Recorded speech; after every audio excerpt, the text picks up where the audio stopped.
देश में रबी सीजन के तहत मसाला फसलों में धनिया की फसल इन दिनों खेतों में लहला उठी है। कुछ मंडियों में हल्की फुल्की आवक भी चालू हो चुकी है। धनिया की फसल और ट्रेड के लिए नया मार्केटिंग वर्ष कैसा रहेगा, इस पर बात करेंगे मयंक इंडस्ट्रीज गुना के मयंक अग्रवाल से। मेरा नाम है कमल शर्मा। मयंक जी, आपका स्वागत है मोलतोल इंडिया में। धन्यवाद कमल जी। जी, नमस्ते मयंक जी। आ, मध्य प्रदेश में धनिया की फसल की कैसी कंडीशन है, और सभी एरिया वाइज बता पाएं तो बहुत अच्छा रहेगा। सबसे पहले तो मध्य प्रदेश में अगर धनिया की फसल के बारे में बात करें तो इस साल पिछले साल के मुकाबले बुवाई का रकबा घटा है। इसमें कोई दो राय नहीं है। मेरे हिसाब से लगभग लगभग 70 से 75% इस साल बुवाई हुई है पिछले साल के मुकाबले। 25% कम से कम रकबा घटा है। फसल अभी तो देखिए अच्छी खड़ी है क्योंकि मौसम पूरा अनुकूल है। सुबह की और रात की सर्दी है, दिन में गर्मी है। तो फसल अभी तक ठीक है, लेकिन फसल इस बार लेट बुवाई हुई है। तो इसकी कटाई थोड़ा सा लेट होगी, तो अपने को आगे का फरवरी और मार्च महीने का भी थोड़ा सा देखना है मौसम कैसा रहेगा। बाकी अभी की स्थिति में फसल अच्छी खड़ी है, उसमें कोई नुकसान नहीं है। कोई नुकसान की खबर अभी तक कहीं से भी नहीं मिली है। जी, और मयंक जी, मध्य प्रदेश के जो अलग अलग इलाके माने जाते हैं कि गुना है, अशोकनगर है, बीना है, कुंभराज है, वहां की वहां पर किस तरह, कहाँ बुआई कम हुई या कहीं पिछले साल समान जैसी है, क्या स्थिति है? अलग अलग एरिया वाइज भी बता पाए तो थोड़ा उस पर ठीक देखिए, रहेगा। एरिया वाइज में देखा जाए तो ऑलमोस्ट सभी एरिया कम है। गुना एरिया भी कम है, जैसे सरकारी डाटा गुना एरिया का 40% के आसपास कम दिखा रहा है। अशोकनगर बेल्ट भी कम दिखा रहा है। कुमराज बेल्ट एक कह सकते हैं, कुमराज बीनागंज में बुवाई सेम है क्योंकि वहां पे कलर का काम ज्यादा है। कलर का माल ज्यादा आता है, तो वहां पे बुवाई ठीक है। आप जैसे राजगढ़ बेल्ट में चले जाएंगे तो राजगढ़ बेल्ट में भी लोगों का कहना है कि बुवाई पूरी है, लास्ट ईयर के मुकाबले 90 95% है। मेजरली थोड़ा गुना और अशोकनगर बेल्ट थोड़ा सा कम हुआ है, इसलिए मुझे लगता है कि ओवरऑल देखेंगे तो 70 से 75% के आसपास क्रॉप आनी चाहिए, 70% के लगभग। जी, राजस्थान और गुजरात से क्या जानकारी आपके पास धनिया की फसल को लेकर? देखिए, राजस्थान में भी जो हम लोगों ने बात करी व्यापारी लोगों से और सबसे, या सरकारी डाटे भी आए, तो उसमें भी अगर देखें तो राजस्थान में भी फसल कम हुई है इस बार। इस बार राजस्थान में भी अनुमान है कि 70% के आसपास ही फसल होने का है, 70 से 75 के बीच का। जी बाकी गुजरात के अगर आप डाटा देखें तो गुजरात में गवर्नमेंट के डाटा लास्ट ईयर के लगभग लगभग पूरे आ चुके हैं। इनफैक्ट 1000 2000 हेक्टर ज्यादा ही आ चुका है लास्ट ईयर से। और पिछले 4 5 साल से मैं गुजरात गवर्नमेंट के डाटा फॉलो कर रहा हूँ। हर साल उनके डाटा लगभग लगभग एक्यूरेट रहते हैं, +5 -5% का ज्यादातर रहता है। क्योंकि लास्ट ईयर भी आप देखो, गुजरात में काफी व्यापारियों ने सर्वे कराया, बट सबने बोला कि 30 लाख 35 लाख बोरी से ज्यादा नहीं आएगा।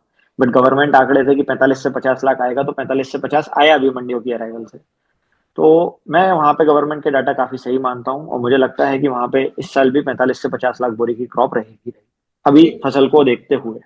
जी, मयंक जी, वर्तमान मौसम कंडीशन को देखते हुए इस साल कितने धनिया के उत्पादन की आप राज्यवार स्थिति मान रहे हैं? आपका अनुमान क्या है? और देखिए, क्या है अनुमान, इसमें सब लोग अलग अलग निकालते हैं।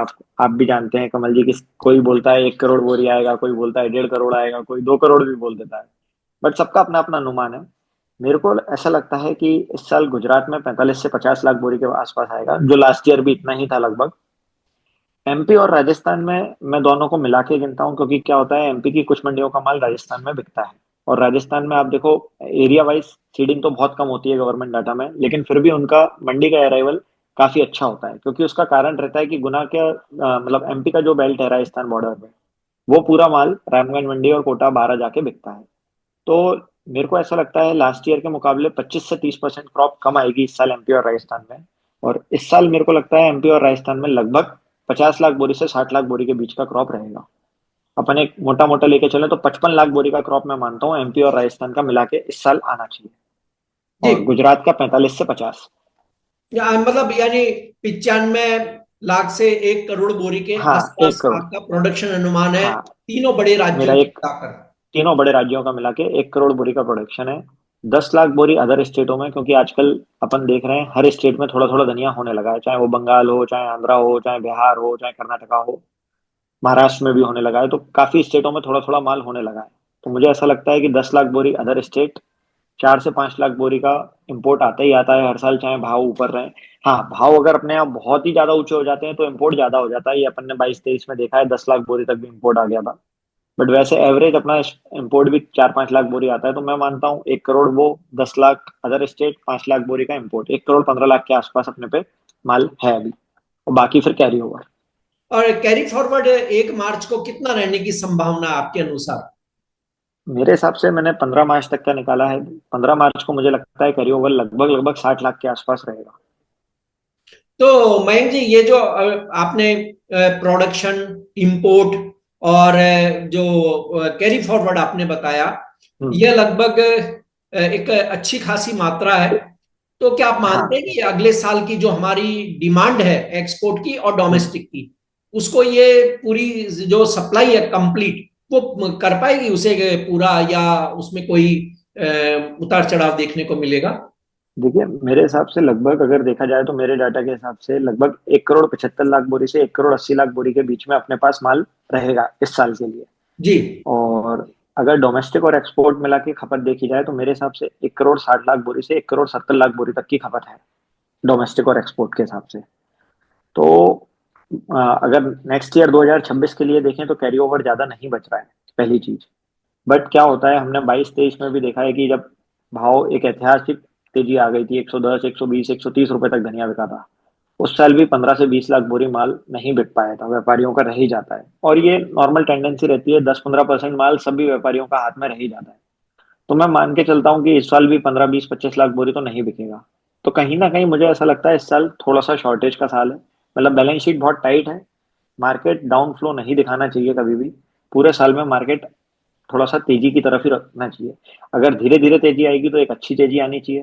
हाँ, अगर एकदम से बहुत तेजी कर देंगे तो फिर अपन ने 22-23 में देखा है, जैसे हुआ था, 90 रुपए में मार्केट खुला और 120 कर दिया 15 दिन के अंदर ही। तो फिर वो 120 का मार्केट सरवाइव नहीं कर पाया, उसमें वेस्टेज पिसने लग गई, डंठल पिसने लग गए, झिरी पिसने लगी।